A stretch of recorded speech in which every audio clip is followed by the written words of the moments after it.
Good morning. My name is Liza Cariaga-Lo, and I'm the Vice President for Academic Development, Diversity, and Inclusion. And on behalf of the entire university, first of all, if you look around you, this is so exciting to see so many faculty and graduate students and staff here, and I'm just thrilled that you all have committed this time to this professional development event. Unpacking Diversity and Inclusion is the first of many such professional events that we will be offering as part of our commitment to the Pathways to Diversity and Inclusion Action Plan. And in the months ahead, you will be hearing more about many professional development opportunities, and I hope that you will join us for both large group sessions as well as smaller group discussions around issues of diversity and inclusion. First of all, a large event like this would not have been possible without the enormous amount of work and talent provided by so many individuals. I would like to thank in particular Margot Surratt from Institutional Diversity and Inclusion, Margaret Utes from the President's Office, Jody Source from the Events Office, Judy Knabb, Mel Roca, and Cynthia Yearwood from University Human Resources and CLPD. I'm also deeply grateful to the leaders of our concurrent workshop sessions, and if I could have them stand up, please. They are up there in the balcony.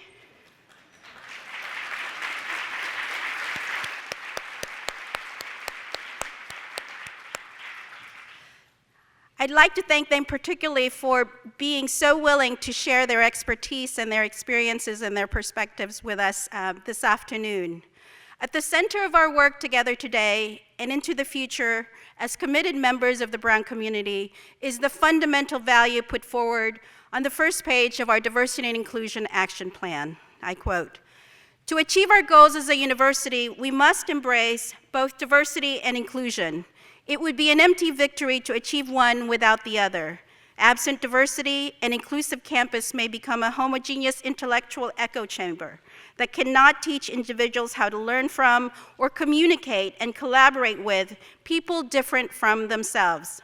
Absent inclusion, a diverse campus may generate misunderstandings and feelings of invisibility, fragmentation, frustration, and even anger that stem from the unproductive clash of people who bring different worldviews, experiences, and concepts of identity to campus, but who do not often engage with one another on campus.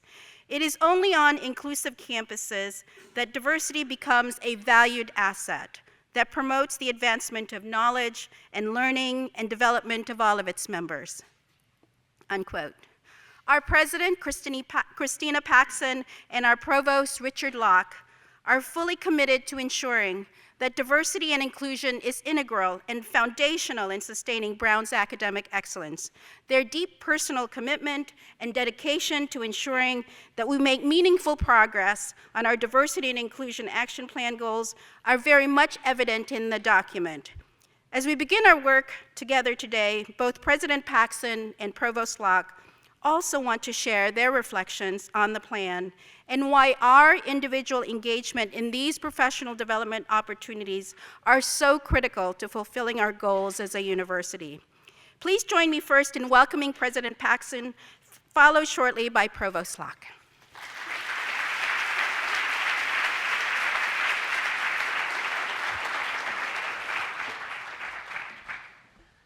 Thank you very much. I think my mic is on, so I can stand back. Good. Notice that Liza Cariaga-Lo thanked everybody but herself. So thank you, Liza, for doing this.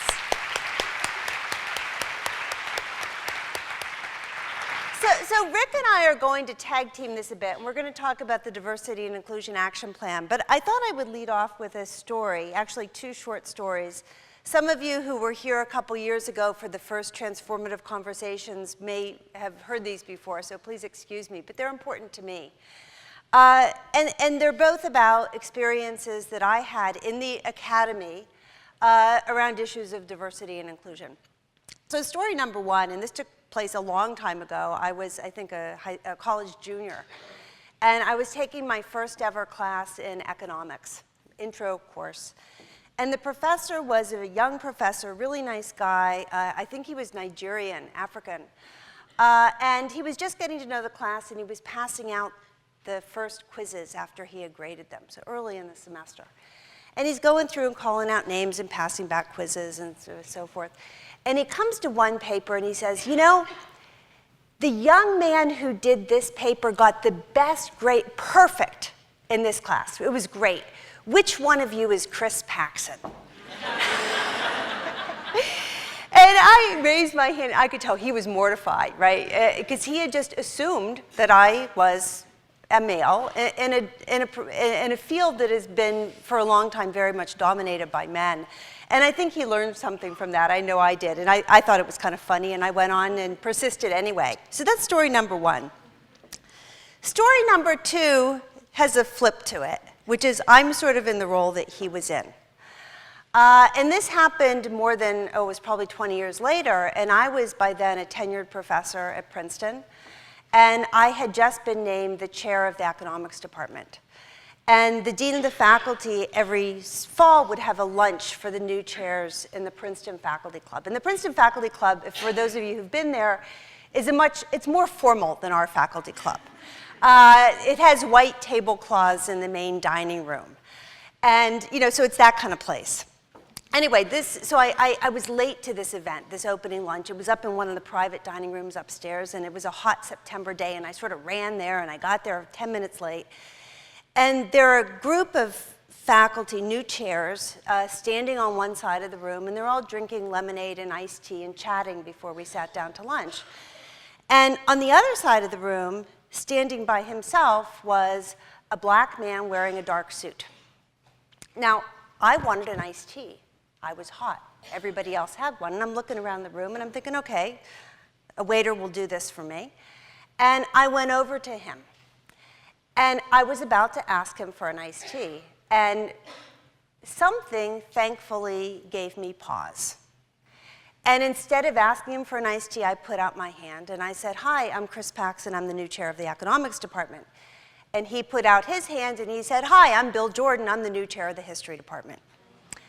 Bill and I went on to become very good friends and colleagues, and we actually did recruiting together. We brought historians into the Woodrow Wilson School at Princeton, and we actually did some great diversity work in faculty recruitment. But, you know, every time I'm about to make an assumption I just assumed, I think about that instant and remind myself that I should do something different. The reason why I wanted to raise that story, those two stories, is that I think they do demonstrate that these issues of implicit bias are still very much alive and well in the academy. They affect all of us, and you know, I hope they're not things to be ashamed of, but they're things that we have to work on. The Diversity and Inclusion Action Plan that we're going to be talking about for the rest of this hour is what I hope a vehicle to change both our norms, the way we behave to each other, but also the way we operate as an institution. And Rick is going to tell you a little bit more about the plan in detail, but I just wanted to make a few points about it that I think are especially important. One is that I am very, very pleased with how the plan was created. It was inclusive, and a plan for diversity and inclusion should have an inclusive beginning, and I think this did. As Rick will tell you, we received lots of input from the community in a variety of formats. And I do think that the plan that we came out with at the end was much better for having had such a broad base of community input. The second point that I want to make, which again I think is really central to understand, reinforce, and talk about, is that the aims of this plan are wholly consistent with our mission. And the aims of this plan will make Brown stronger academically as an institution of research, discovery, and education. I hope all of you know Brown's mission. Maybe you don't have the mission statement memorized, but the mission, part of it says our mission is to serve society by, quote, discovering, preserving, and communicating knowledge and understanding in a spirit of free inquiry. And then it goes on to say that we do this in a unified community of teachers and students. And I think sometimes that unified community gets a little bit of short shrift when people talk about the Brown's mission. And you know, I think that if we really want to make this mission come alive, we have to do so in the context of a unified community that represents the breadth of knowledge and experience that's out there in the world, the country and the world. And a lot of what we're doing in this plan is aimed to kind of move us in that direction so that our students, when they come here, our faculty, when they come here, learn and develop and grow. And then we send our students off into a world where they're going to, rapidly changing world, where they're confronting diverse settings and have to work with a wide range of people. So I think it's really all to the good. The other point here underneath this that I think is very important to recognize and really emphasize is that, you know, we have become a much more diverse community in the past 10 or 15 years.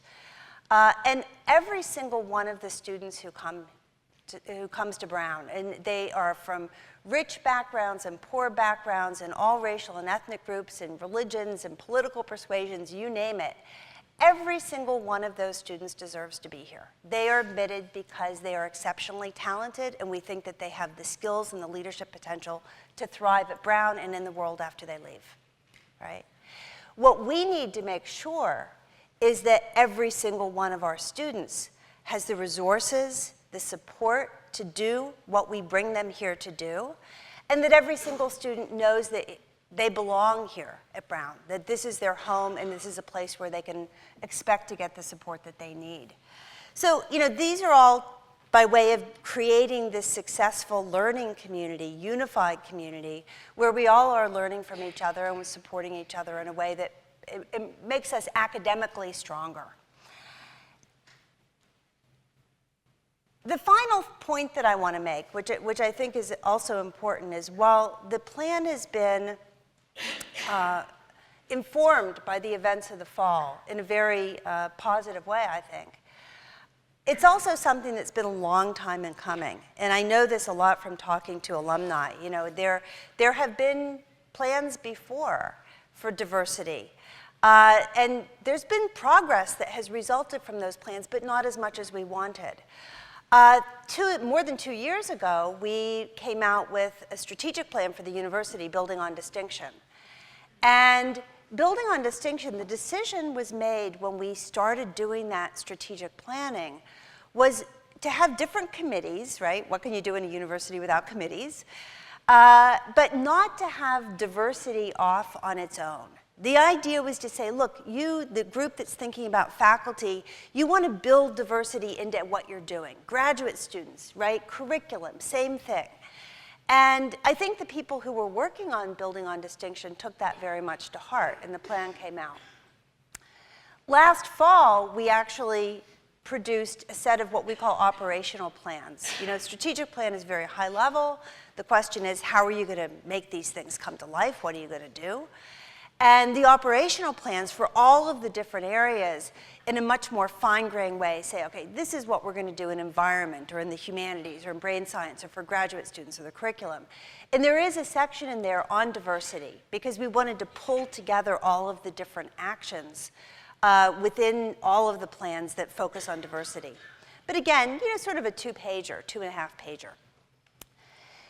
The Diversity and Inclusion Action Plan that we're talking about today, as any of you know who've read it, and I hope you have read it, it's really detailed. It's very long. Many appendices, a lot of data, a lot of backing. And I think, frankly, that we can be very proud of it as a community. I don't think I've seen anything like it coming out from any other university. I thought it was important that we have something that was very detailed to the point of being, you know, very tactical, you know, very specific things that we want to do. And I expect these things will change over time, be added to. But the reason for being so granular is that we do have a trust gap within this community. And I see that with students, I see it with faculty, I see it with alumni, which is, okay, there have been plans before, how do we really know they're going to happen? And the goal here is to have something that's granular enough that we can track it, we can monitor it, and we can really demonstrate to the community that we're serious about what we're doing. So I'm looking forward to that process. This is not a one-year thing and we forget about it. This is something we're going to work on for a long span of time together. And I think it's pretty exciting. So I will let the provost come up and talk about the details of the plan, and then we're here for questions from all of you. But I just want to leave by thanking all of you. I know that many of you commented, gave input, went to forums, did all the other things that helped us get us to where we are now. And I'm very grateful for that. And I'm looking forward to working with you in the coming years. So thank you very much.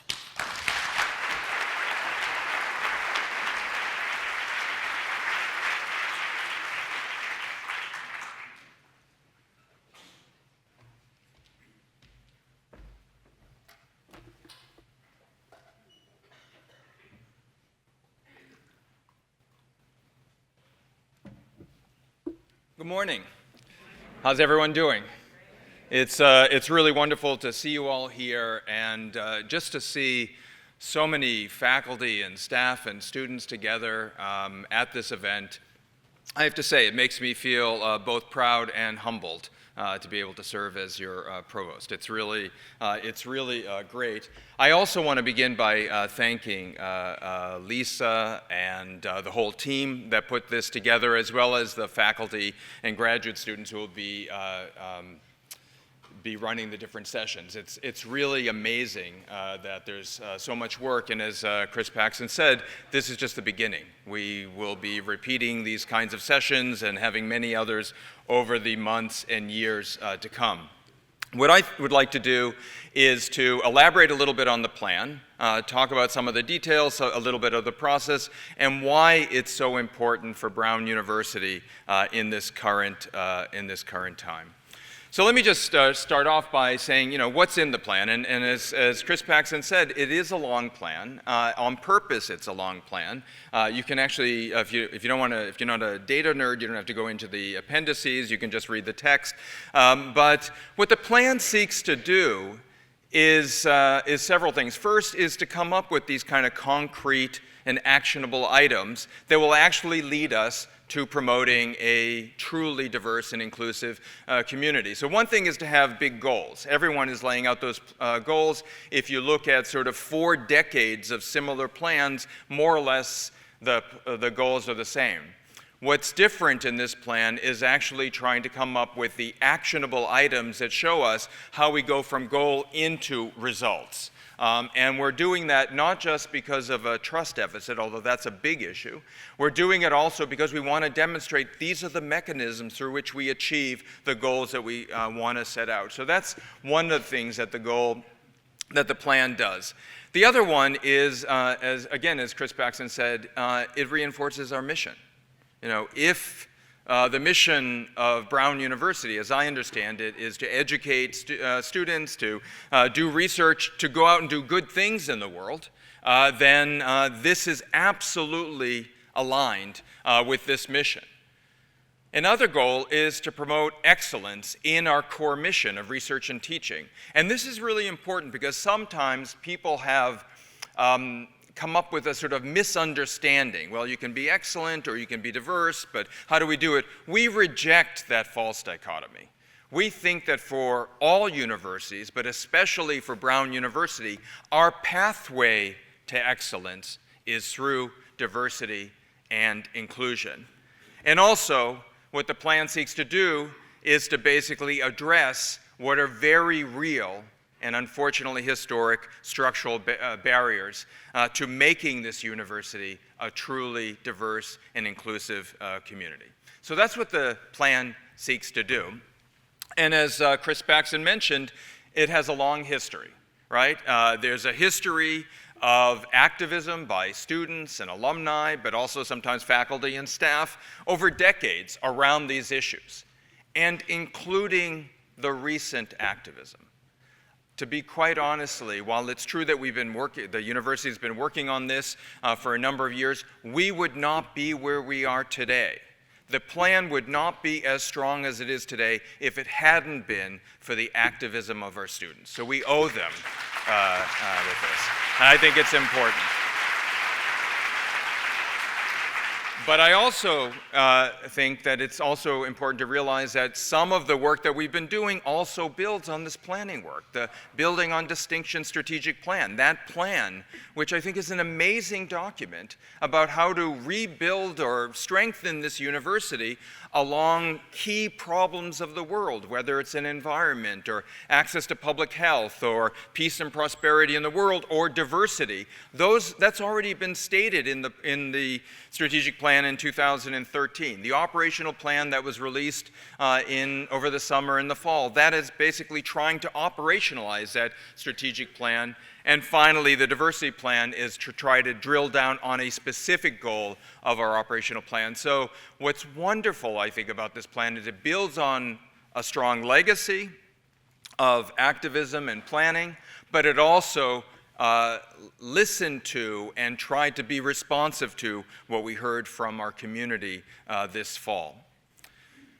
So what was the plan? What was the process through which we made this plan? What was sort of the process through which we developed this plan? And as Chris said, this is something to be proud of because it was truly an inclusive and interactive kind of plan. We released a draft plan in the middle of November and asked for feedback. And originally, we wanted the feedback before the end of the term because we hoped that we could get a final plan out before the winter break. There was so much feedback that we extended that time period, and I think that was a great decision because we got a lot of feedback as a result. And as a result of that feedback, then a number of us sort of revised the original plan, taking into consideration the kind of feedback we have. If you did have a chance to read the report, you will see in one of the appendices that we literally say, this is what we heard, and we catalog that, and then this is what we heard in the top 20 categories, and here's our response to it. Just because I think it's important, if you ask people, if you invite people to give you feedback, you want to show that you've read it and you're engaging with it, and we tried to do that very much with the plan. We then came up with a penultimate version of the plan, distributed it to a group of stakeholders, grad students, faculty, administrators, different committees, got more feedback, and based on that feedback then revised the plan again and finally released it on February 1st. Just to give you a flavor of the feedback wasn't just the online feedback, right? We got lots of feedback from either group emails or individual emails or letters, et cetera, from lots of different groups. We had more than 720 individual comments on this plan from many, many different channels, and you can see here some of those different groups that gave us feedback. Again, I think that this is something to be really, really proud of. And we also had many, many, many meetings in this building as well as another building. And I think that that was really important because actually listening to what people were saying, not just reading it, but listening to them, the emotion in some of the comments. Several of the four, I went to basically all of these meetings.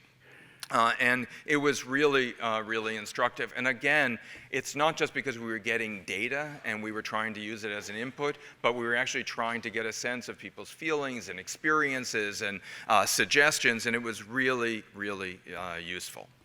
So what are the outputs of this process? And there are several. One is the plan itself, which now is available to everyone, and hopefully you'll have a chance to read it. The other one is the feedback memo that what were the top 20 categories of feedback and how do we respond to it.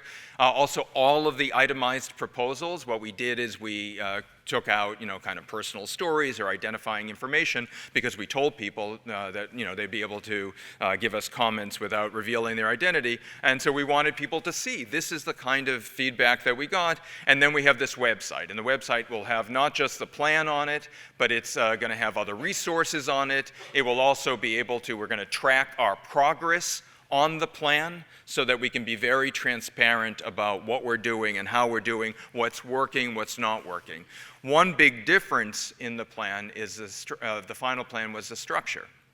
The original draft was structured in a particular way, matching more the Building on Distinction document, and based again on feedback that we got from faculty and staff and students, we changed the structure and added a lot more detail.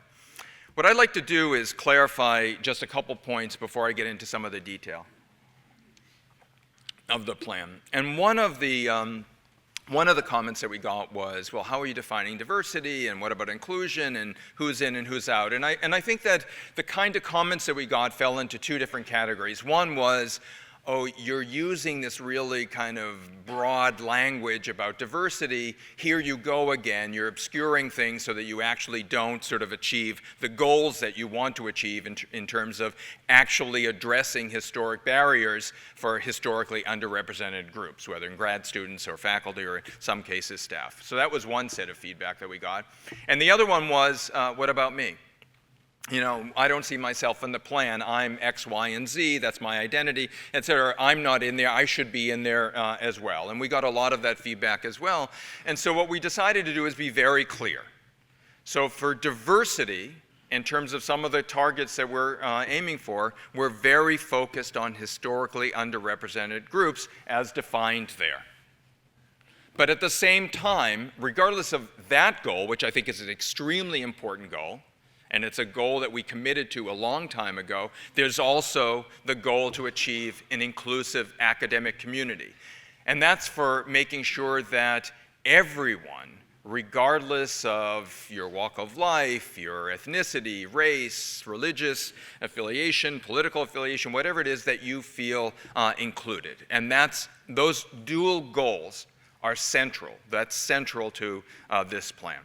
I think it's important for people to recognize that. And the second thing to clarify is where the resource is coming from.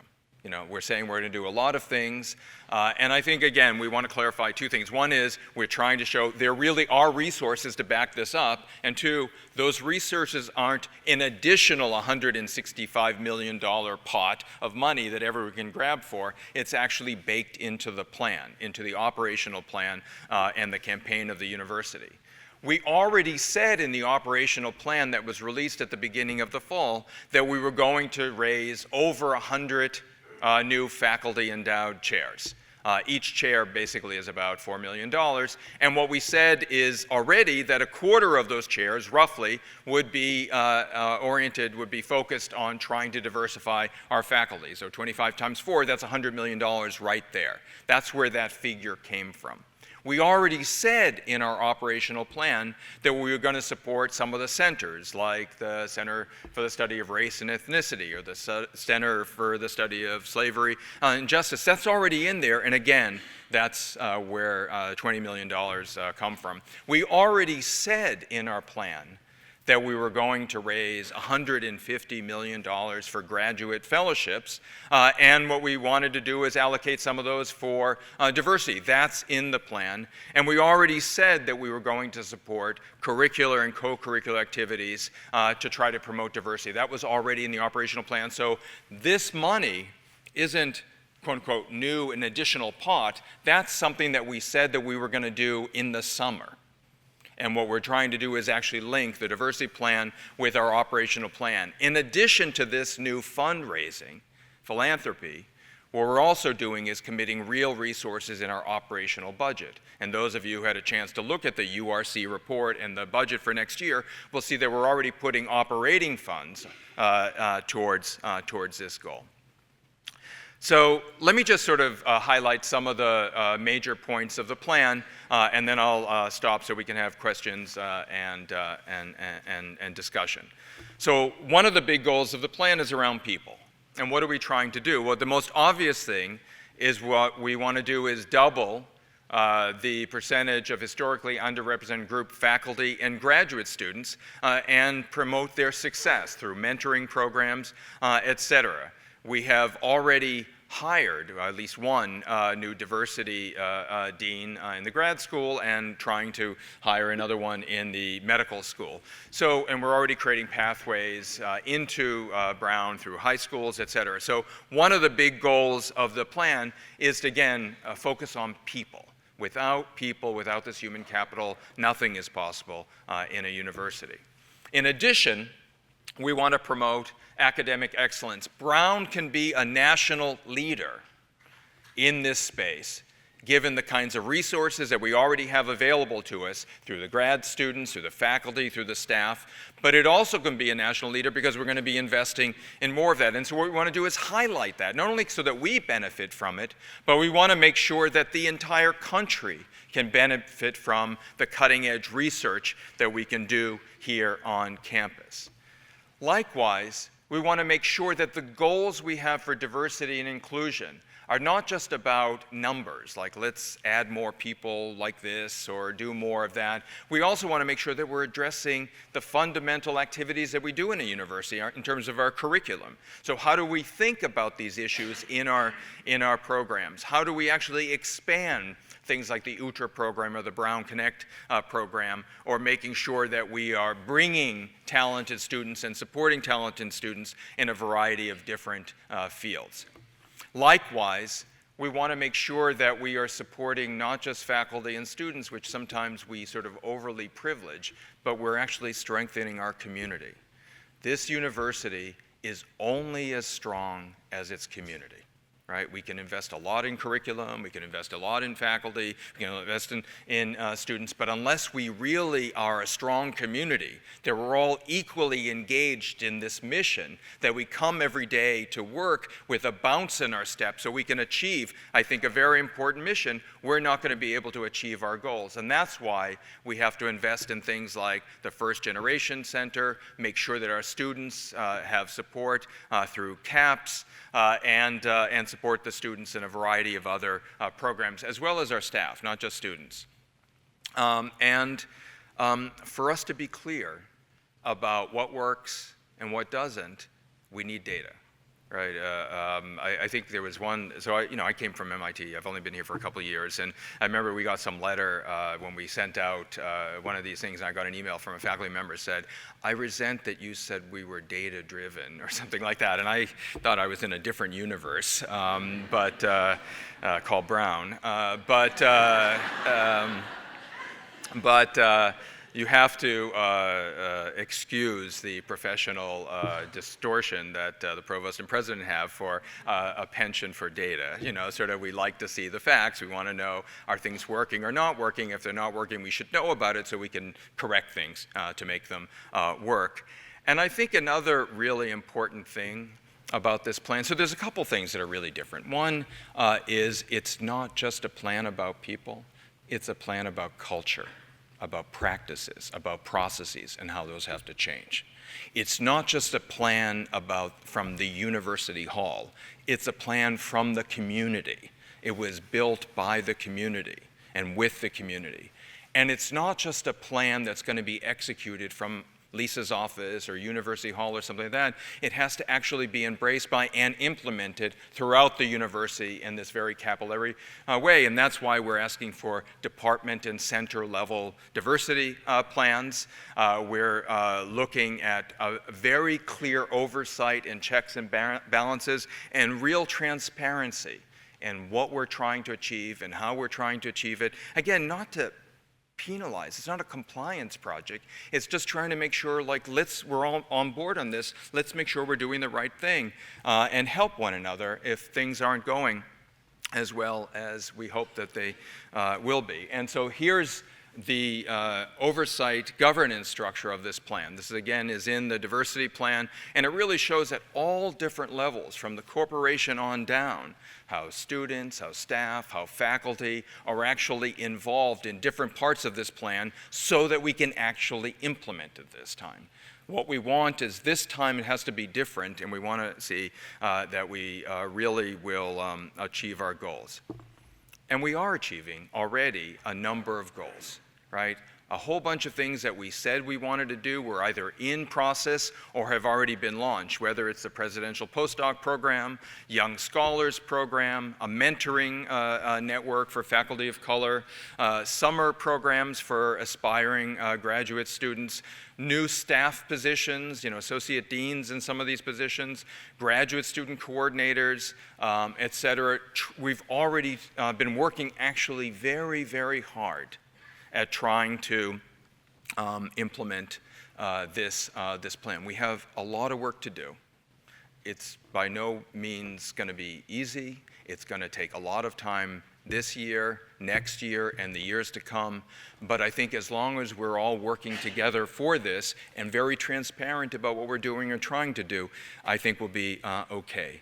Let me just finish by just concluding with a couple brief remarks. As I said at the beginning, when I come to an event like this and I see how many people are here and hear that there was waiting lists and stuff, it makes me really proud, truly proud to be part of Brown. And I think this plan should make us proud to be part of Brown for three reasons. One is it's the right thing to do. What we're saying that we want to do in this plan is normatively the right thing to do.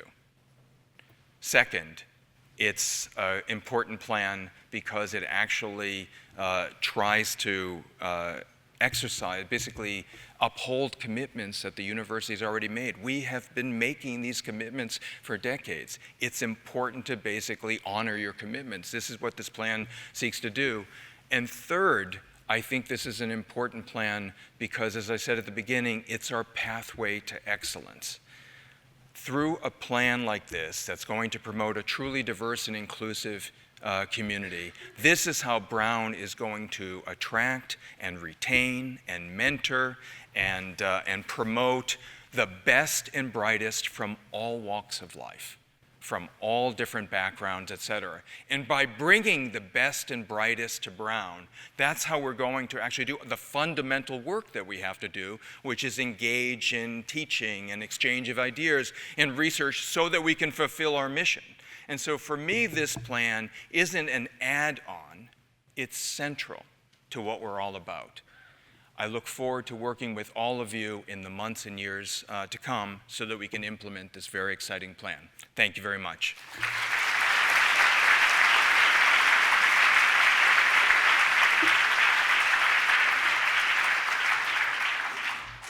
So we have time for questions, and I guess there are microphones on both sides. If people have questions for us.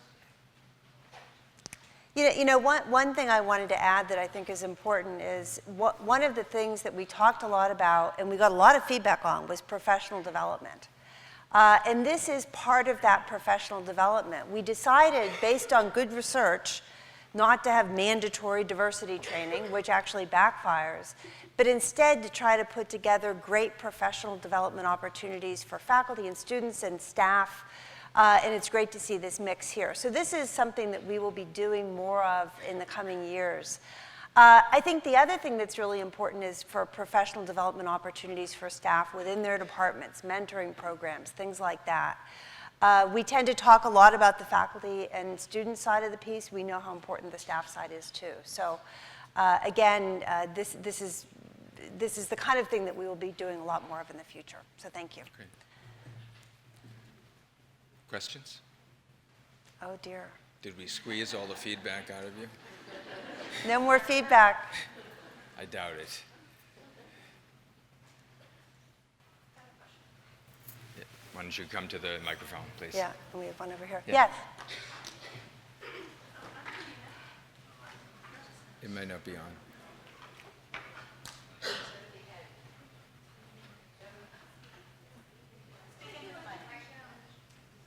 Just speak into it. It might just work.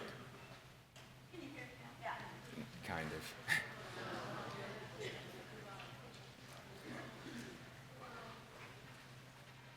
If you speak loudly, we can repeat your question. Here, someone's coming to help you. Yeah.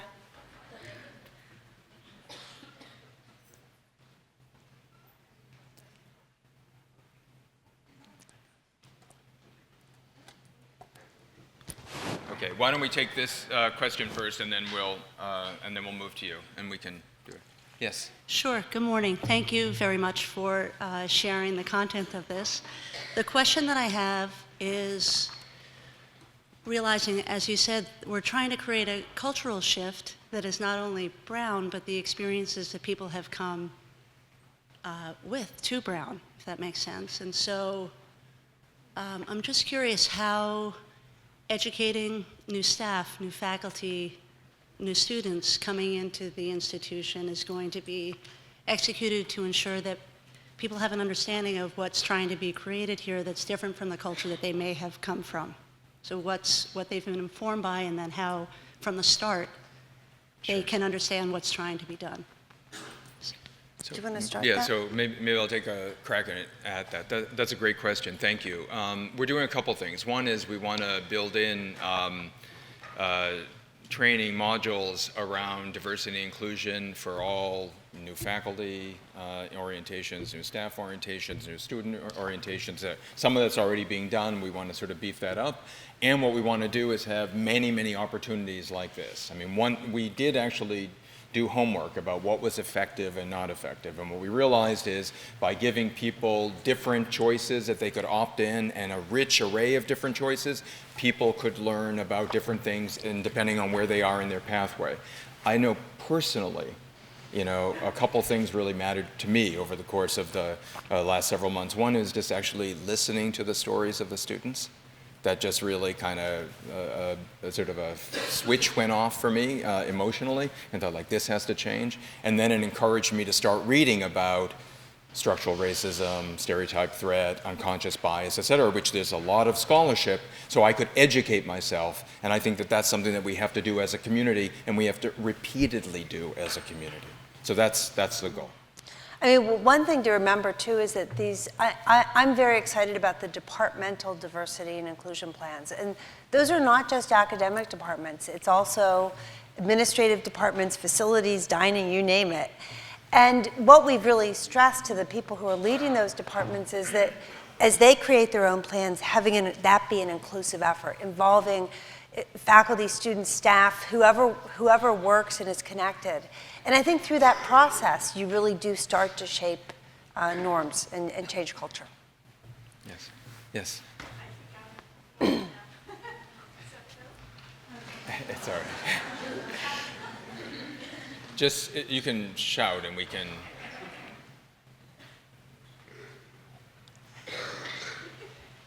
Check 1, 2. It works. There we go. Thank you. Okay, so third time is the charm. So I'm Panina. I'm a Brown alum. I work in the library. And before I came to this event, there's an area in the library where students can express themselves freely and say whatever they want on the wall.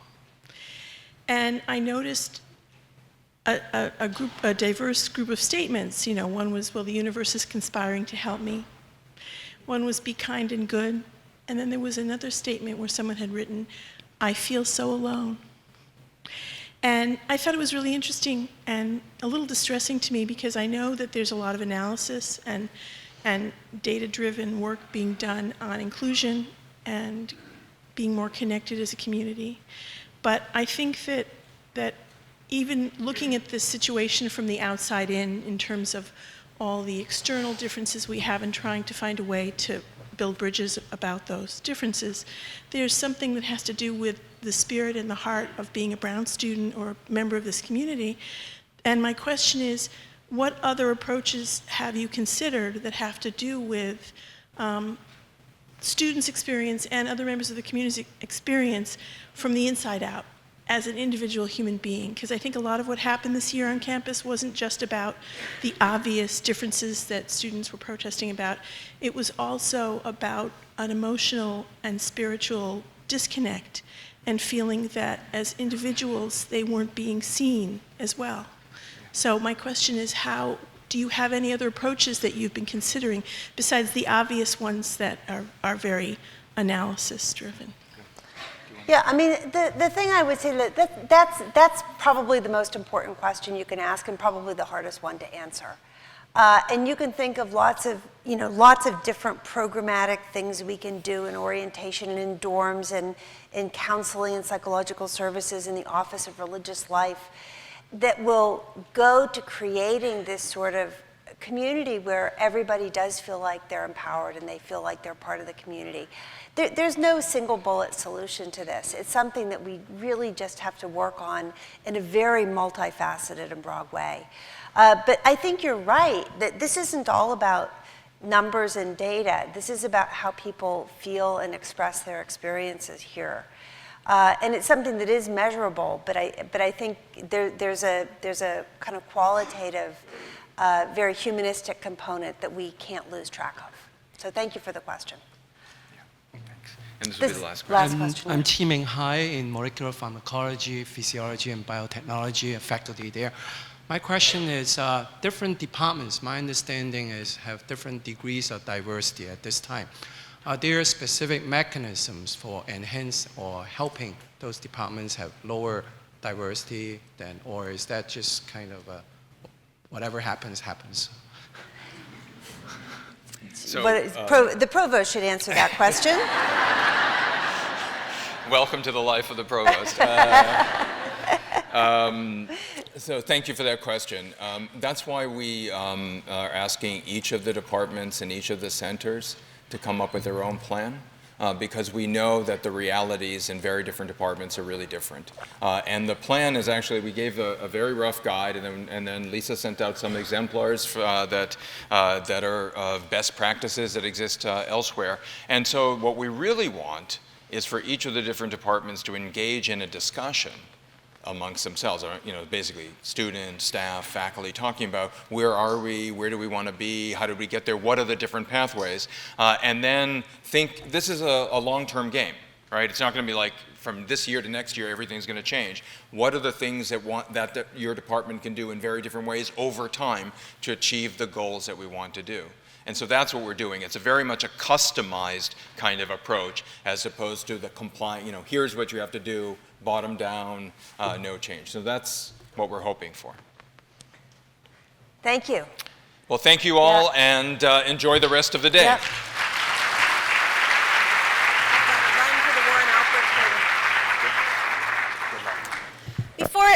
Before everyone leaves, if you could, I just have a few housekeeping notes. I guess before you all leave, I would just like to